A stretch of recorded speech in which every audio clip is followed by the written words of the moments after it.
మీరు ఇంకా ఈ ఛానల్ సబ్స్క్రైబ్ చేసుకోకపోతే వీడి కాయల మీద ఉట్టే భూమి మీద పుట్టి 25 ఏళ్ళు దాటిన ప్రతి ఒక్కరు ఏదో ఒక పని చేసి డబ్బులు సంపాదిస్తూ ఉంటారు. నేను అందరినీ అనట్లేదు, మెజారిటీ ఆఫ్ ద పీపుల్ అలా సంపాదించగా వచ్చిన డబ్బులతో కార్లు ఇల్లు కొనుక్కొని సెటిల్ అవుతారు. అలా సెటిల్ అయ్యి ఒక కంఫర్ట్ జోన్ లో ఉన్న వాళ్ళకి ఏదో ఒక ఎంటర్టైన్మెంట్ కావాలి కదా, అందుకని పక్కన వాళ్ళ లైఫ్ లోకి తొంగి చూస్తారు. ఈ దేశంలో పక్కోడి పని మీద ఉన్నంత ఇంట్రెస్ట్ సొంత పని మీద ఉండదు జనాలకి. మళ్ళీ నేను అందరూ అలా ఉంటారని చెప్పట్లేదు, అలా ఉన్న వాళ్ళ గురించి చెప్తున్నా. అలాంటి వాళ్ళని దృష్టిలో పెట్టుకొని పెట్టిందే బిగ్ బాస్.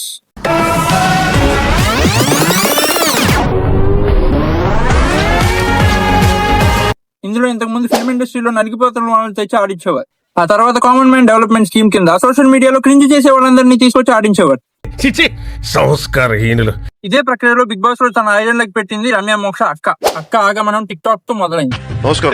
నమస్కారం అండి. ఎంతమంది ప్రపోజ్ చేసింటారు ఇప్పటివరకు మీకు?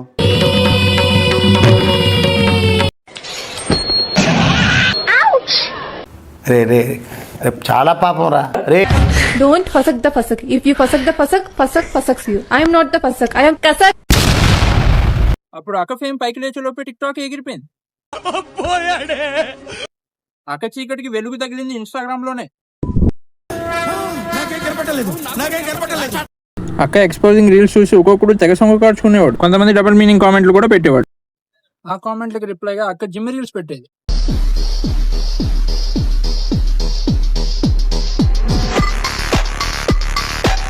ఆ రీల్స్ చూసిన తర్వాత జనాలకు కూడా డౌట్ వచ్చింది, ఈ అక్క అన్నేమో అని. ఇన్స్టాలో వచ్చిన రీచ్ ని క్యాష్ గా కన్వర్ట్ చేసుకోవడానికి ఈ అక్క వాళ్ళ పికిల్స్ బిజినెస్ ని ప్రమోట్ చేసింది. ఆ ప్రమోషన్స్ వల్ల వాళ్ళ పికిల్స్ రేంజ్ పెరగడంతో పాటు వాళ్ళ పికిల్స్ రేట్లు కూడా పెంచేశారు. ఆ పికిల్స్ రేట్లు చూసిన ఒక యువకుడు, అది విన్న అలేఖ్య గారు ఆ యువకుడికి కెరియర్ గురించి మోటివేషన్ ఇచ్చింది. ఇవి ఎక్స్పెన్సివ్ అన్నావంటే నీ అంత చీప్ ఫకింగ్ ఫెలో ఇంకెక్కడ ఉండడు. పని చేయి, నువ్వు గట్టిగా ఫోకస్ చేయాలన్న కెరియర్ మీద. ఎందుకంటే లేదంటే నీ గర్ల్ ఫ్రెండ్ లేదంటే నీ పెళ్ళం వదిలి పడదింగుద్ది. కాబట్టి ఆ మోటివేషన్ సోషల్ మీడియాలో పెద్ద వైరల్.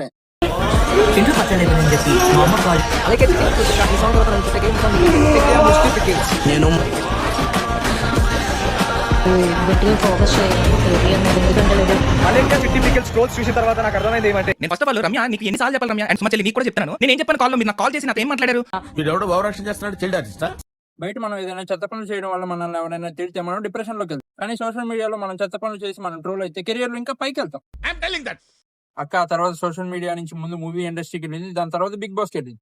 వైల్డ్ కార్డ్ ఎంట్రీలో అక్క ఎంట్రీ వైల్డ్ గానే ఉండింది.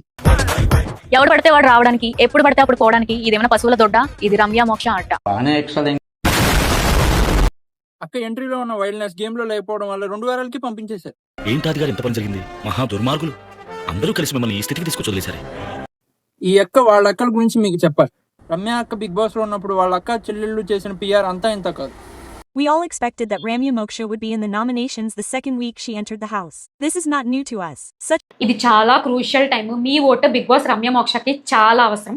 తను నామినేషన్స్ లో ఉంది, మీ ఓటు చాలా ఇంపార్టెంట్.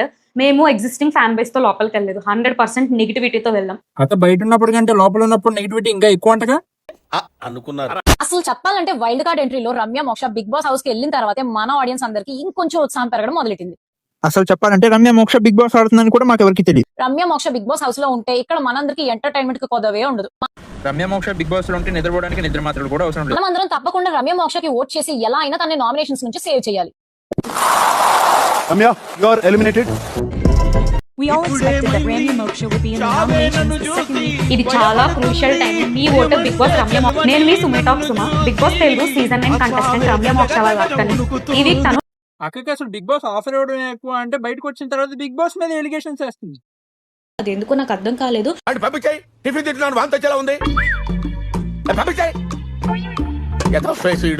ఇప్పుడు ఫేస్ చూస్తే ఇక్కడ జాల్ అయిన ఆ రోజు జాల్ అయినా లేదు. ఇక్కడ చూడండి, వాళ్ళు సైబర్ నేరగాళ్లు కావచ్చు. వారిపై వెంటనే నేషనల్ సైబర్ హెల్ప్ లైన్ 1930కి ఫిర్యాదు చేయండి. ప్రజా ప్రయోజనార్థం జారీ చేసిన వారు మినిస్ట్రీ ఆఫ్ హోమ్ అఫేర్స్.